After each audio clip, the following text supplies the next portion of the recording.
तो एक बार हम लोग अभिनंदन करेंगे अभिषेक जी का समाज शास्त्र के प्रेजेंटेशन के लिए।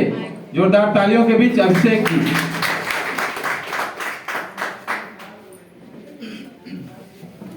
सभी लोगों को शुभ संध्या।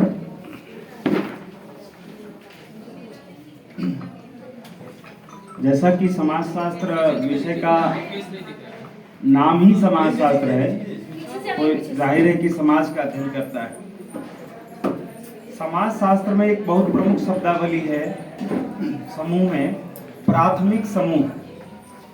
जाहिर तौर पे हम सब किसी न किसी समूह के सदस्य होते हैं, अकेले तो रहते नहीं हैं। अभी भी हम किसी न किसी समूह के सदस्य यहाँ बैठे हैं।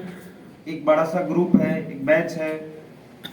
जब हम लोग पीटी क्लास में रहते हैं तो एक बड़े से हॉल में एक और बहुत बड़ा ग्रुप होता है। तो ग्रुप कई प्रकार के होते हैं।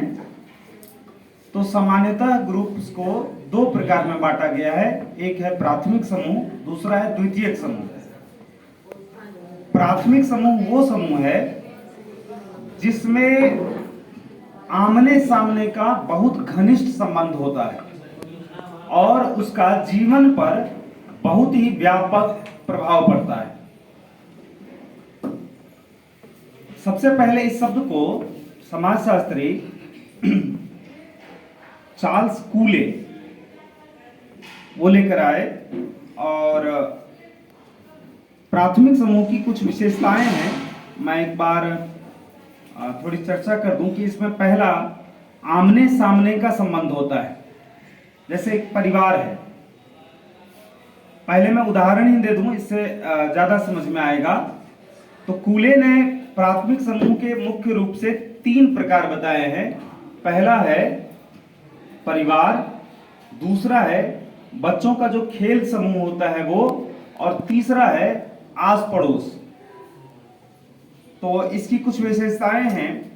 आमने सामने का संबंध, दूसरा संबंधों के विशेषीकरण का अभाव। जैसे यहाँ हम लोगों का जो संबंध है वो थोड़ा विशेष है। हम शिक्षक हैं इसलिए आपस में हम संबंधित हैं, और हम 11th-12th के हैं इसलिए हम संबंधित हैं। हमारी ट्रेनिंग एक जगह हो रही है, इस कारण से हमारा संबंध बना है। उसमें ऐसा नहीं, वो बहुत ज्यादा घनिष्ठ है। हो सकता है यहाँ कुछ लोगों की आपस में मित्रता हो जाएगी, वो घनिष्ठता में बदल जाए, लेकिन सामान्यतः हम लोग पिछले ट्रेनिंग में भी रहे, जाहिर है कि उनसे हमारी कितनी बात होती है, उसमें कुछ ही लोग होंगे जिनसे हमारी घनिष्ठता बनी होगी और हम आज भी बात करते हैं। तो प्राथमिक समूह घनिष्ठता वाला है, तो इसमें कोई विशेष संबंध नहीं बनता है। ये सामान्य अनौपचारिक जो संबंध होते हैं वो बनता है। तीसरा है ये अधिक स्थायित्व वाला होता है। जैसे परिवार है, लाइफ लॉन्ग चलता है। पड़ोस है, वो भी बहुत लंबे समय तक चलता है। बच्चों की जो मित्रता है वो भी बहुत लंबे समय तक चलती है। एक बार मित्र बने तो वो मित्रता जीवन भर रहती है, तो वो उसमें अधिक स्थायित्व होता है। अगला है इसमें सदस्यों की संख्या कम होती है। अब यहाँ हम 240 लोग हैं, लेकिन किसी बच्चे का जो खेल समूह होगा वो 10-12 बच्चों का होगा, 4-5 बच्चों का हो सकता है। परिवार में 8-10 सदस्य हो सकते हैं। अड़ोस पड़ोस मिला दें तो 100-50 लोग होंगे, उससे बड़ा ये नहीं हो सकता है। उसके बाद है सदस्यों के बीच अधिक घनिष्ठता। अब जाहिर है कि जो बच्चा जहां जन्म लेगा उस आसपास में, उस लोकेलिटी में उसका संपर्क संबंध शुरू से रहेगा, अपने परिवार में शुरू से रहेगा, तो उसकी घनिष्ठता उतनी ही तगड़ी होगी। फिर है उद्देश्यों की समानता। इसमें बहुत ही सामान्य उद्देश्य होते हैं। जीवन जीना है, वो दिन भर की जीवन शैली, खाना पीना, उठना बैठना, खेलना, शादी विवाह, सारा चीज शेयर करते हैं। वो सामान्य उद्देश्य उसके होते हैं। अगला है इसमें संबंध ही साध्य होता है।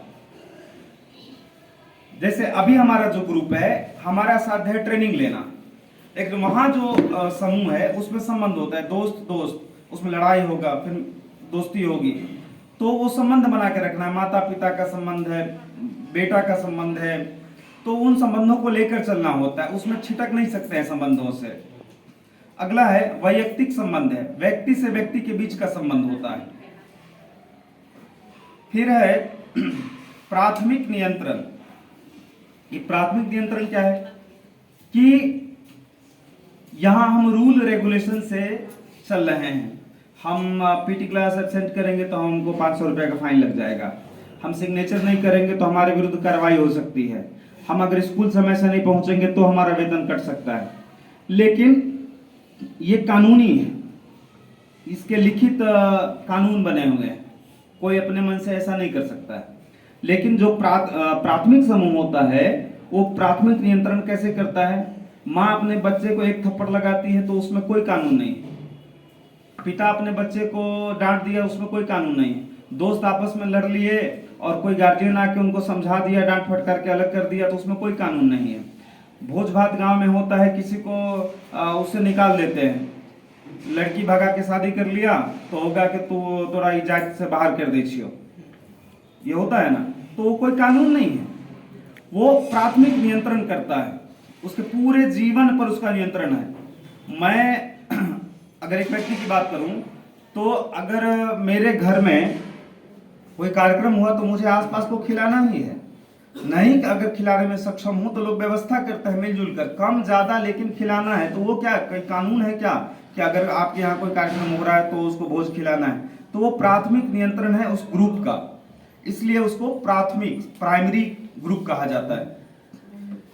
और इसका महत्व क्या है? ये हमारे समाजीकरण का सबसे प्रमुख साधन है, क्योंकि एक बच्चा जन्म लेते समय केवल मांस का एक जीवित, आप उसको कह सकते हैं कि एक पिंड ही है। लेकिन वो बच्चा अगर जंगल में पैदा होता